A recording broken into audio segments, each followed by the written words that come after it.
Good morning, beautiful ones. This is Reverend Essie from New Birth Ministries, and today is Saturday, March 8th, 2025. And I have a word for you that I would like to share with you. And God has been showing me this over and over for the last couple of months, actually, about money. And God wants you to be careful with your finances. Start paying back, because you're not supposed to be the borrower but the lender. Be a good steward over the finances that God has given you, and when you do that, He will give you more. He'll know that you're ready to handle more. There are so many people preaching against having good finances, but Jesus didn't need anything. He had everything. His enemy even held the bag. The Bible says that Judas held the bag. Let me find that for you. Okay, John 12:6 and 13:29. Let's go to John 12:6.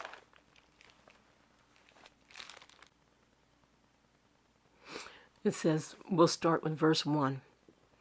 John 12:1. Then Jesus, 6 days before the Passover, came to Bethany, where Lazarus was, which had been dead, whom he raised from the dead. There they made him a supper, and Martha served, but Lazarus was one of them that sat at the table with him.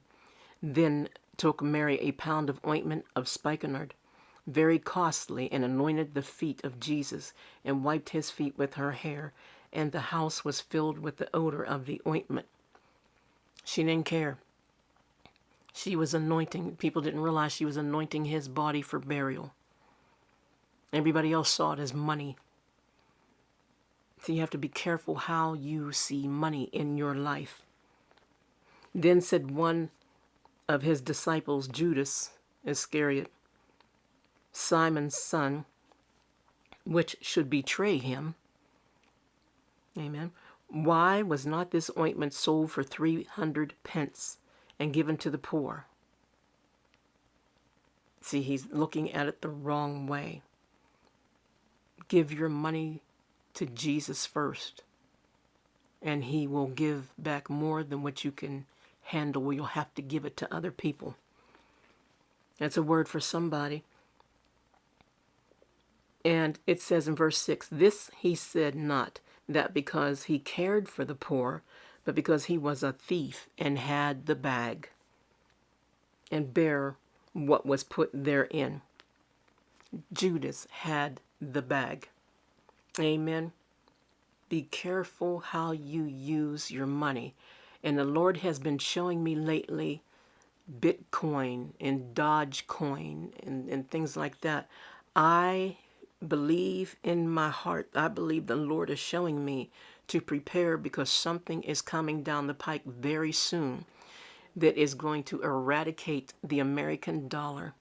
And we are going to go into digital finances. Amen.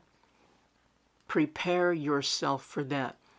Amen. And then Isaiah, 1 Samuel 2:7. The Lord maketh poor and maketh rich. He bringeth low and lifteth up. 1 Samuel 2:8. He raises up the poor out of the dust and lifts up the beggar from the dunghill, to set them among princes and to make them inherit the throne of glory. For the pillars of the earth are the Lord's, and He hath set the world upon them.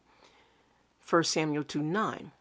He will keep the feet of His saints, and the wicked shall be silent in darkness, for by strength no man shall prevail. Amen. And then one more thing I think I want to read to you. Deuteronomy 8:18, and I'll close with this. But thou shalt remember the Lord thy God, for it is He that giveth thee power to get wealth, that He may establish His covenant, which He sware unto thy fathers, as it is this day. Hallelujah. And it shall be that if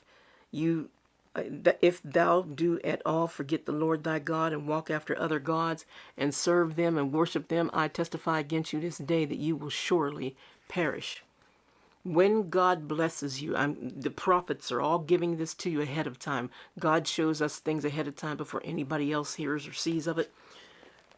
Prepare yourself financially. Do not forget God. Amen. And that's my message for today. God bless you, keep you, make his face to shine upon you, be gracious unto you, and give you peace. Remember to pray for Jerusalem as well. Amen. Reverend Essie signing off. God bless your day.